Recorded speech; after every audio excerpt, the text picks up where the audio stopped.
ఖచ్చితంగా 5 ఏళ్లలో భారీ మార్పు. ఎందుకు పనికిరాడన్నారు, పప్పు అన్నారు, ఆంధ్ర పప్పు అని ముద్రేశారు. దేనికి పనికిరాడు, తెలుగుదేశం పార్టీకి వేస్ట్ అన్నారు. అన్ని విమర్శలని భరిస్తూ క్రిందటి 2019 ఎన్నికల్లో మంగళగిరిలో ఓటమి పాలైనటువంటి సందర్భంలో నారా లోకేష్ అక్కడి నుండి తనని తాను ముందు మానసికంగా సిద్ధం చేసుకున్నాడు. భారతదేశ చరిత్రలో అనలేం కానీ, ఎందుకంటే భారతదేశ చరిత్రలో చాలా జరుగుతుంది, కానీ ఆంధ్రప్రదేశ్ చరిత్రలో అత్యధికంగా ట్రోల్ అయినటువంటి వ్యక్తి నారా లోకేష్.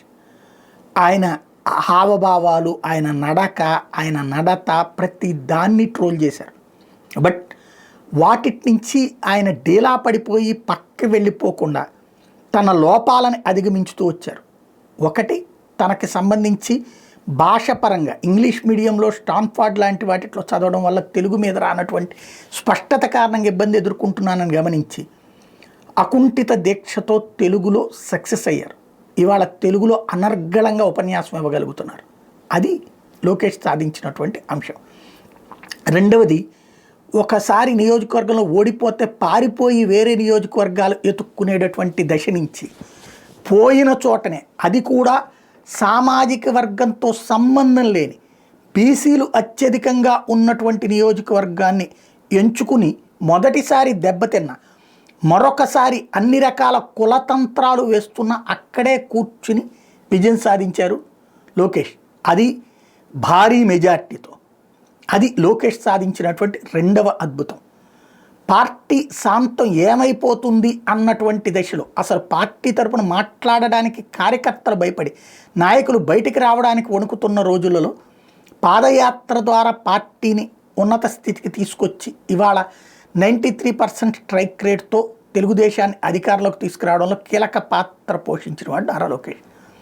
తాజా పరిణామాలు చూస్తుంటే లోకేష్ దిశగా రాజకీయం తెలుగుదేశం పార్టీ మళ్ళుతోంది. ఒక్కొక్క టర్మ్ ఒక్కొక్కళ్ళది. 2019 లేదా వాస్తవంగా చెప్పాలంటే రాజశేఖర రెడ్డి మరణం తర్వాత జరిగిన పరిణామాల్లో అంతకుముందు చంద్రబాబు రాజశేఖర రెడ్డి రాజకీయం అలా అనేకంటే కూడా చంద్రబాబు కాంగ్రెస్ రాజకీయమే సుదీర్ఘకాలం పాటు నడిచింది ఆంధ్రప్రదేశ్లో. ఎన్టీఆర్ వర్సెస్ కాంగ్రెస్ దశ నుంచి బాబు వర్సెస్ కాంగ్రెస్ అన్నటువంటి దశ నడిచింది. బట్ ఆ తర్వాత రాజశేఖర రెడ్డి వచ్చాక రాజశేఖర రెడ్డి వర్సెస్ చంద్రబాబు సుదీర్ఘకాలం పాటు నడిచింది. ఆ తర్వాత చూసుకుంటే స్వయంగా ఇక ఆ టర్మ్ అయిపోయింది.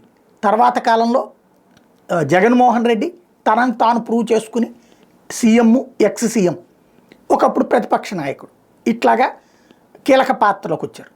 అదే సందర్భంలో తృతీయ ప్రత్యామ్నాయం అంటూ రంగంలోకి దిగి పవన్ కళ్యాణ్ అంతకుముందు ఉన్న చిరంజీవి స్పేస్ని తను ఆక్యుపై చేశారు.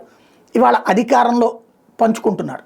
ఇప్పుడు లోకేష్ పూర్తిగా మూడవ తరం తెలుగుదేశం పార్టీ నాయకుడిగా అందరి మెప్పు పొందుతున్నారు. ఓవరాల్గా చూస్తే పాత తరం పక్కకి వెళ్ళిపోతుంది, కొత్త తరం వస్తుంది. అందులో తెలుగుదేశానికి నాయకత్వం వహించేది, రాబోయే రోజుల్లో రాష్ట్ర ప్రభుత్వానికి నాయకత్వం వహించేది లోకేషే అనడానికి సాక్ష్యం. ఆయన జన్మదినం సందర్భంగా ఇవాళ పత్రికలకి సంబంధించి ఈనాడు, ఆంధ్రజ్యోతి నిండిపోయినాయి. అలాగే వాళ్ళకు అనుకూల మీడియా అంతా కూడా పండిపోయింది. నిమిషానికి సెకన్కి అడ్వర్టైజ్మెంట్లు. అంటే పూర్తిగా ఆయన నాయకత్వానికి లభిస్తున్నటువంటి ఆదరణ సొంత పార్టీలో, తద్వారా రాబోయే రోజుల్లో తెలుగుదేశాన్ని లీడ్ చేయబోతోంది లోకేషే అన్నటువంటిది స్పష్టమైపోతుంది.